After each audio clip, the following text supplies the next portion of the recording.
है कि ऐसे लोगों से बात करने का कोई मतलब नहीं है, उससे कोई यू विल नॉट गेट, कोई अंजाम नहीं निकलेगा, क्योंकि वो बोलते एक चीज है, जैसे मैंने ऑलरेडी प्रूव किया, बोलते एक चीज है, करते एक चीज है। अगर इंडिया ने ये गलती की कि उनसे बात करने की कोशिश की, फिर वो बदले में मांगेंगे कश्मीर, वो बदले में मांगे कुछ ना कुछ ऐसे, मतलब वो बदले में कुछ मांगेंगे। उन्होंने ये क्यों बोला है कि इंडिया के साथ हम ट्रेड नहीं करेंगे, उन्होंने ये दावा किया है ना कुछ दिन पहले, वो दावा। लेकिन ज़बीउल्लाह मुजाहिद ने तो उसको डिनाई किया। मुझे नहीं पता, ज़बीउल्लाह मुजाहिद ने बाकायदा ट्वीट करके कहा कि हमने ऐसी कोई बात नहीं की कि हम तिजारत नहीं करेंगे किसी भी मुल्क के साथ, इंक्लूडिंग इंडिया। तो फिर अच्छी बात है, फिर हमें बात करने की क्या जरूरत है? वही तो मैं कह रही हूँ, बात करने की कोई जरूरत ही नहीं है। और अगर इन लोगों ने हिम्मत की भी हमारी तरफ आने की, तो हमारी जो आर्मी है, आप जैसे जानते हैं, it's not only our economy, even our defence is very powerful, third और fourth most powerful army in the whole world. अगर खुदा ना खास्ता इंडियन आर्मी, मैं आपको क्लियरली बता दूं, अगर तालिबान से हारती भी है ना, वो सिर्फ अपने उसूलों की वजह से हारेगी, क्योंकि तालिबान के तो कोई उसूल है ही नहीं। जो लोग जिबा करके फतेह करने में यकीन रखते हैं, उनके कौन से उसूल हैं? तो अगर इंडियन आर्मी खुदा ना खास्ता हारी भी, तो ओनली असूलों की वजह से हारेगी और वो अंदर आएंगे, और अगर वो अंदर आए, वो उनकी फिर भी जीत नहीं होगी। क्योंकि आपको समझना चाहिए कि जो हमारा जो कल्चर है, वो आपका कल्चर से अलग है, बहुत अलग है आपके और अफगानिस्तान के। ठीक है, हमारे लिए रोल, इवन यहाँ की औरतें भी इतनी वीरांगनाएं हैं। मैं आपको बता दूं, यहाँ पे जो भी पहले भी इन्वेडर्स आए हैं, किसी को यहाँ पे जीत नहीं मिली सही मायने में। कुछ साल उन्होंने रूल किया, फिर उनको भागना ही पड़ा, वो चाहे कोई भी हो। मतलब वो अलेक्जेंडर द ग्रेट भी आए थे, उनको भी भागना पड़ा था यहाँ से, और वो चाहे मुगल भी आए थे, उनको भी शिवाजी महाराज ने मात दी थी। तो हमारा जो कल्चर है, वो भागने वाला कल्चर नहीं है। एक टाइम पे मैं खुद कहती थी कि अगर तालिबान यहाँ आई, मैं भाग जाऊंगी बॉम्बे, लेकिन आज मैं कहती हूँ मैं नहीं जाऊंगी, मैं यहीं रहूंगी, क्योंकि हमारी जो इंस्पिरेशन है ना, वो मलाला यूसुफजाई या इस तरह अफगान औरतों की तरह डरपोक औरतें नहीं है हमारी। आप देखिए हमारी रानी पद्मावती ने क्या किया था, शी मेड श्योर कि वो जीते नहीं, इवन अगर उन्होंने उसूल वाली आर्मी को हरा दिया अलाउद्दीन खिलजी, लेकिन शी मेड श्योर वो फिर भी नहीं जीते।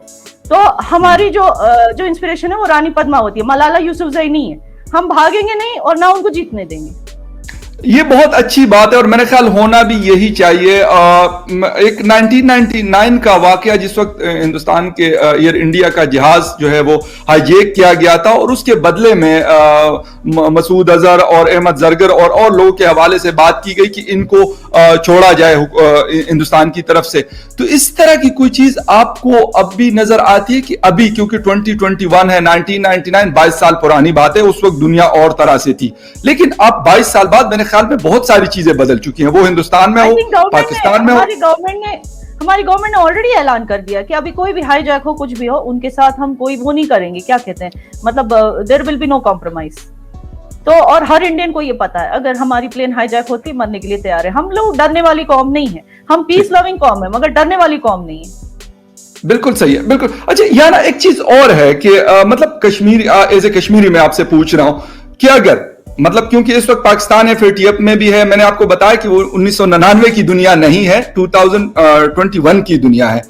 अब चीजें बहुत सारी बदल चुकी है, लेकिन इसके बावजूद भी अगर ऐसा कुछ होता है, अगर पाकिस्तान इस चीज को, मुझे लग नहीं रहा इस वक्त, क्योंकि जो चीजें मुझे यहाँ पाकिस्तान इस्लामाबाद में बैठकर नजर आ रही है, तो इस तरफ कोई तवज्जो नहीं है, ईस्टर्न बॉर्डर की तरफ, क्योंकि पाकिस्तान इस वक्त बहुत सारी चीजों में पहले ही मुश्किल में और फंसा हुआ है। अगर ऐसा कोई करता है, कोई अफगान तालिबान की तरफ से उनकी हुकूमत अगर स्टेबल होती है और उसके बाद इस किस्म की कोई चीज करते हैं, तो क्या कश्मीरी अवाम, आपने तो खैर क्लियर कट कह दिया, लेकिन बहुत सारे लोग ऐसे होते हैं, मैंने आपको बता दिया कि मैं सपोर्ट नहीं करता, लेकिन मेरे पाकिस्तान में बहुत सारे लोग सपोर्ट करते हैं। एक फखर यूसुफजई सपोर्ट नहीं करता होगा, हो सकते हैं हजारों, लाखों या करोड़ों लोग हो सकते हैं सपोर्ट करते होंगे। इसी तरीके से कश्मीर की भी बात हम करते हैं, कश्मीर के लोग भी करते हैं, तो फिर उसका क्या होगा, उस सिचुएशन की बात हम कर रहे हैं। देखिए, मैं कश्मीर की अब सिर्फ लेडीज को बोलना चाहूंगी कि अगर ऐसा कुछ होता है, लड़के तो खुश हो जाएंगे हमारे, यहाँ हाथ में बंदूकें होंगी, अगर तालिबान यहाँ आता है, हाथ में बंदूकें होंगी, ड्रग्स मिलेगा, पैसे मिलेंगे, डॉलर्स मिलेंगे, और जो औरत हमें पसंद आ गई उसको हम उठा ले जा सकते हैं, वो तो खुश हो जाएंगे। यहाँ के लड़कों को कोई टेंशन नहीं है तालिबान क्या नहीं, मैं बता दूं, यहाँ के लड़के देखा जाएगा, जो भी टेंशन लेना है यहाँ की औरतों को, यहाँ की लड़कियों को, because we are the most liberated Muslims on the planet, I will tell you, Kashmiri Muslims. ठीक है, यहाँ पे लड़कियां मतलब लिटरली मर्द, घर का मर्द बनती हैं, बेटा बनती, यहाँ पे घर चलाती हैं, घर भी संभालती हैं, बाहर काम नौकरियां भी करती हैं, इनको पढ़ाया लिखाया जाता है, माँ बाप बहुत शौक से पढ़ाते लिखाते हैं अपनी कश्मीरी बेटियों को। दे हैव टू वरी कि अगर तालिबान यहाँ आ गया तो इनका क्या होगा। इसीलिए मैंने बोला याद रखना, Rani Padmavati is our inspiration, we are Indians, Malala Yousafzai is not our inspiration, Afghan women are not our inspiration. हम रो धो के बोलेंगे हमें बचा लो, इंटरनेशनल कम्युनिटी से भीख मांगेंगे हिफाजत की, नहीं। हमें याद रखना हमारा कल्चर क्या है और उसी कल्चर को हमें फॉलो करना है। We also have to fight for our rights.